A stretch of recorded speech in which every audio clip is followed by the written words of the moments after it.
전압, 전류, 그 다음에 저항, 그 다음에 전하량 또는 전기량이라고도 하고, 그죠? 그 다음에 정전용량. 이런 용어들을 그냥 당연히 알아야 되는 용어들입니다. 전압, 기호는 V고요. 단위는 볼트를 씁니다. 전류, 기호는 I고요. 단위는 암페어를 쓰고요. 저항, 기호는 R이고 단위는 옴을 쓰고요. 그 다음에 전하량, 아까 전에 했던 겁니다. 기호는 Q고 단위는 쿨롱을 씁니다. 그리고 정전용량, 기호는 C고요. 단위는 페를 사용하죠. 그래서 이런 거 다 알죠? 여기 다 알죠? 여기만 모르죠? 이건 아나요? 이건 모르나요? 나머지는 다 알고. 자, 그러면 전압이 뭐예요? 전압이요? 네. 저를 흐르게 해주는 힘? 저를 흐르게 아니, 우리 친구는 그냥 전자합시다. 아니, 아니, 비전공자라고 하면서. 이중자 맞아요. 아니, 4달 공부해가지고 올해 시험 봤거든요. 올해 시험을 한번 봤어요. 그래서 그렇구나. 네. 전압은 일단 그 제가 수업할 때는 전류의 흐름을 발생시키는 힘이다. 그죠? 전류의 흐름을 발생시키는 힘이다.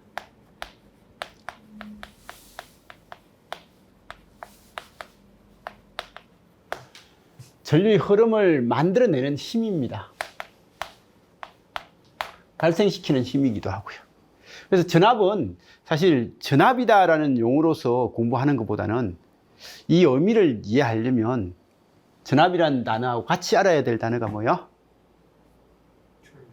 아니, 전압이란 표현을 전압이란 말 말고도 사용하는 표현이 있어요. 똑같은 기호를 쓰면서도.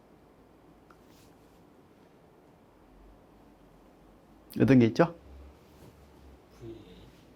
VA? 그건 뭔데요? 전위? 네, 전위는 전기적 위치 에너지인데 꼭 전위가 전류의 흐름을 발생시키는 힘이다. 뭐 그렇게도 봐도 되는데 이 전류의 흐름을 발생시키는 힘이라는 단어하고 딱 매치되는 단어가 기전력이죠. 그죠? 일렉트로 모티브 포스 해가지고 EMF라고 하는 기전력. 기호는 E를 써요. E나 V를 써요. 근데 V보다 E를 더 많이 쓰죠. 그죠? 그래서 우리 이렇게 전압 표시할 때 V도 쓰지만 E를 많이 쓰잖아요. E를 많이 쓰는 이 E가 일렉트로 모티브 포스의 그 E입니다. 이것 때문에 E를 많이 쓰는 거예요. 아니면 볼트를 써야지. V를 많이 쓸 건데 생각보다 E를 많이 쓰잖아요. 그게 전류의 흐름을 발생시키는 힘. 그런 의미에서 이 전압이 되는 거죠. 그래서 전압이 된다라는 것 정도는 좀 봐두시고, 그래서 전압이 뭔데? 라고 하면 이런 거고요. 전류가 뭔데? 라고 하면. 예? 그럼. 전류가 뭔데? 라고 하면. 전기의 흐름.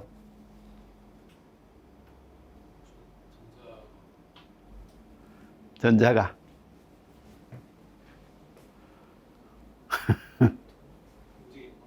움직이는 거.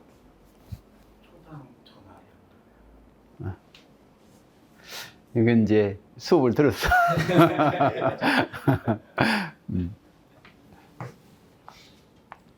전류요. 우리는 전류를 그냥 대부분 전하의 흐름 또는 전자의 흐름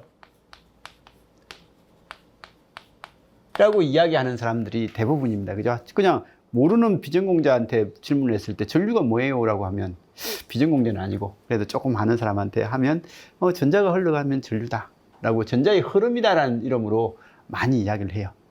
근데 이렇게 이야기를 하면 나중에 면접 가서 전류가 뭐예요? 라고 물어봤을 때 이렇게 딱 대답하면 50점짜리 답이에요. 50점짜리 답이고 나머지 50점이 단위 시간에. 전류는 그냥 흘러가는 물이 아니라 단위 시간에 흘러가는 이란 그런 단어가 들어가요. 그래서 이런 형태가 되고. 그럼 저항은 뭔데? 라고 하면 이건 알죠. 그죠? 맨날 거기 데모 하잖아요. 데모라는 게 저항이니까. 뭔가 하려고 하는 걸 막는 거. 그죠? 그래서 그게 저항이고. 그럼 뭔가 하려고 하는 걸 막는단 말이 이거잖아요. 전류가 흘러가는 걸 가려고 하는 것을 막는 요소. 막는 요소가 저항이 되더라. 라는 그런 내용입니다. 그래서 전류의 흐름을 막는 요소가, 방해하는 요소. 뭐 이런 요소가 저항이고요. 전하량. 전하량. 이게 아까 전에 했죠. 전기적인 양. 그죠? 전기의 양입니다. 아까 전에 제가 책받침을 조금만 부비면요. 여기 전하량이 적어요. 근데 많이 부비면 전하가 많이 떨어져 나가니까 전기적인 성질을 띠는 원자들이 많으니까 이 전기량, 전하량이 큰 거죠. 그래서 이런 형태고요. 그러면 정전 용량. 이게 우리는 커패시턴스, 커패시트라는 이름으로 사용하는데 정전 용량은 이 전하를 담을 수 있는 능력. 그러니까 전하를 담아놓는, 우리 배터리가 사실은 정전 콘덴서가 큰 게 배터리잖아요. 전하를 담아 놓을 수 있는 그릇의 크기를 우리는 정전 용량이다라는 그런 이야기고요. 그래서 정전 용량이다. 그래서 이런 이야기 형태, 물론 배터리는 전압이라고 해야 되겠죠. 조금 다르지만 어쨌든 전하를 담을 수 있는 그릇의 크기를 정전 용량이다. 그래서 지금부터 우리가 하려고 하는 것은 이 5가지의 의미를 정확하게 인지하는 것. 그게 지금부터 우리가 하려고 하는 이야기입니다. 그러면 그 이야기에서 첫 번째로 등장하는 게 이 그림이에요.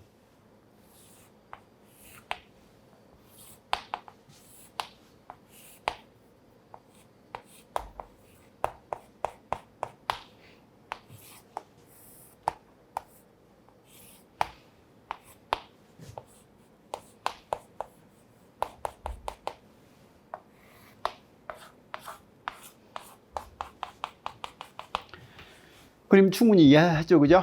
이게 뭐야? 수조에, 그죠?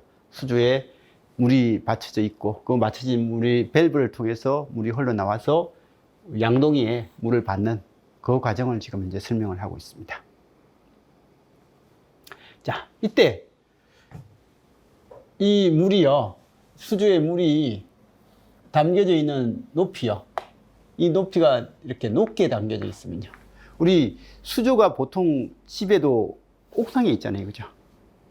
그래서 아파트에도 옥상에 수조가 있죠. 아파트에서 쓰는 물 같은 거 이렇게 밑에서 끄집어 오는 게 아니라 옥상에 있는 수조에서 물이 내려가서 이렇게 아파트에서 물을 틀면 나오잖아요. 그죠? 그러면 그게 옥상에 있는 이유가 뭔데? 라고 하면 물의 위치 에너지를 높게 하는 거예요. 그래서 위치 에너지가 높으니까 물이 그냥 자연스럽게 밑으로 내려가는 수압이 생기는 거고, 그럼 그 수압에 의해서 밸브를 틀면 물이 나오는 형태가 되게끔 하잖아요. 그죠? 기본적으로 이게 수조는 위에 있다는 이유는 위치 에너지를 높게 하기 위한 거예요. 그러면 이 위치 에너지가 높으면 수압에 의해서, 물의 압력에 의해서 물이 밀려가려고 하는 힘이 생기니까 이게 물의 흐름을 발생시키는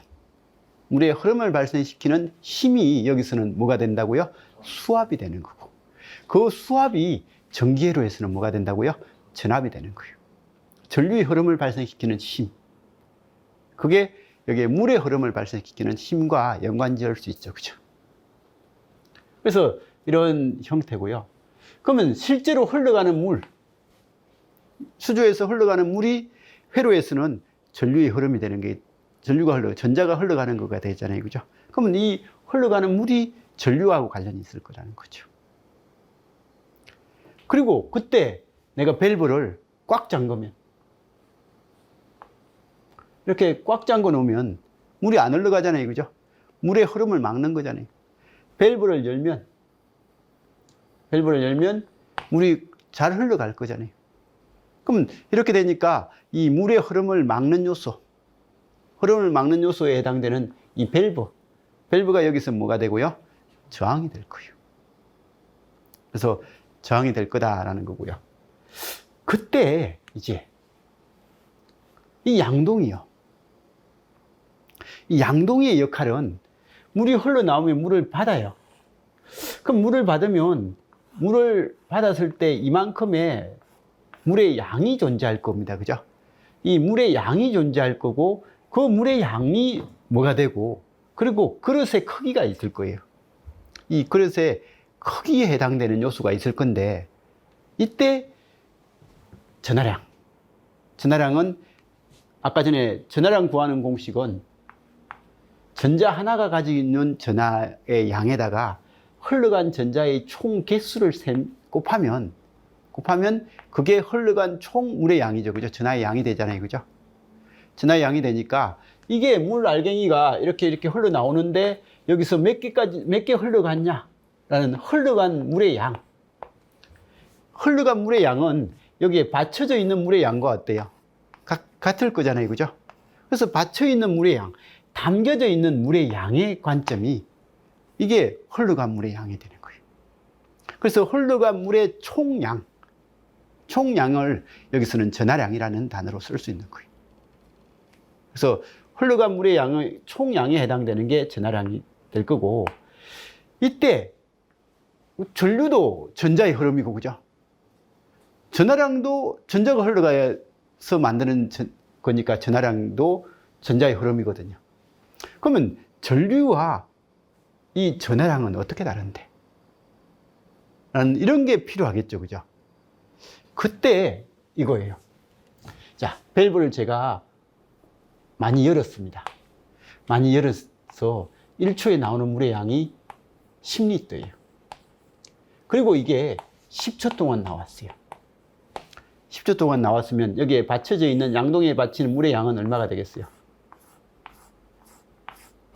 물의 양은 이게 1초에 10리터가 나오는데 10초 동안 흘렀다. 그럼 여기에 총 물의 양은 얼마요? 100리터가 될 거잖아요. 그죠? 근데 이 100리터 물의 양을 만들 때 지금처럼 제가 밸브를 막 열어가지고 10초 동안 흘려도 100리터가 되는데 이게 제가 밸브를 좀 많이 잠궜어요. 잠궜더니 1초에 2리터만 나와요. 1초에 2리터 나오는데 이게 100리터가 되려면 몇 초가 필요하죠? 이건 50초가 필요할 거잖아요. 그죠? 분명히 50초가 흐르면 100리터가 돼요. 그러면 이렇게 흐르던 총 흘러간 물의 양은 같죠? 이렇게 해서 100리터가 되던 이렇게 해서 100리터가 되던 총 흘러간 물의 양은 같은데 이게 같단 말은 총 전하량은 똑같아요. Q는 같더라는 거예요. Q는 같은데 이때 이 경우하고 이 경우는 뭐는 다르더라? 이건 전류는 다른 거예요. 둘 다 전류든 거의 전하량이든 전하에 흘러간 양은 똑같은 개념으로 쓸 수 있는데 이때 총 흘러간 양은 같더라도 뭐는 다르더라고요? 단시간에 흐른 양은 다르잖아요. 그죠? 단시간에 흘러가는 양은 다른 거예요. 그래서 우리는 전류하고 전하량을 이야기할 때요. 전류하고 전하량을 이야기할 때 전하의 흐름, 전하가 흘러간 양 하면 비슷해요. 비슷한데 이게 다르게 표현된다면 전하의 흐름은 흐름인데 뭐요? 1초 동안 흘러간 전하의 양. 이게 전류가 되고요. 얘는 그냥 그 시간 동안 전체 흘른 물의 양, 전자의 양. 그게 전하량이 되는 거예요. 그래서 우리는 회로에서 전하량과 전류가 어떻게 다른데? 라고 하면 전류하고 전하량은 이 전류는 1초에 흘러간 물의 양, 흐르는 물의 양을 전류라고 하고 그리고 총 흘러간 물의 양은 전하량이라고 하더라. 이 단어를 좀 구별해 주고 그죠? 그러면 전류하고 전하량의 가장 중요한 관계 수식이 뭐가 될 것 같냐? 라고 하면 요거요. 이거 단시간에 흘러가는 물의 양인 이걸 전류라고 한다면 여기에다가 그 시간을 곱하면 그죠? 특정 시간을 곱하면 그 시간 동안 흘러간 총물의 양이 나오는데 그 총물의 양이 뭐가 된다고요? Q가 된다. 라고 하니까 우리는 전류의 정의수식이 뭐라고요? 전류 정의수식은 Q는 IT가 되고 I는 이건 T분의 Q. 그래서 이 I는 T분의 Q가 되고 이때 이 T분의 Q를 말로서 표현하면요. 이걸 우리말로서 표현하면요. 이 수식을 우리말로서 표현하는 게 단위 시간에 흘러간 전하량이라는 이름으로 사용을 하는 거예요. 그래서 단위 시간에 흐른 전하의 양을 이렇게 전류라고 한다. 근데 전류가 시간에 대해서 항상 일정하면 이건데 시간에 따라서 변동할 때는 그죠? 이게 미소 시간 동안 흘러간 미소 전하량. 아주 작은 시간 동안 흘러간 미소 전하량을 전류의 정의라고 하고 전공수정의 전류는 무조건 이렇게 표현을 해요. 근데 이제 우리가 보통 수험서에서는 전류는 이렇게 표현을 많이 하게 됩니다. 그래서 전류 I는 T분의 Q다. 이걸 우리말로 할 때 단위 시간에 흐르는 전하량이다. 그래서 아까 전에 전류가 전자의 흐름, 전하의 흐름이라고 이야기를 하면 이게 50점짜리 답이 되는 거예요. 흐름은 흐름인데 이게 흘러간 총물의 양 입장에서는 둘 다 100리터.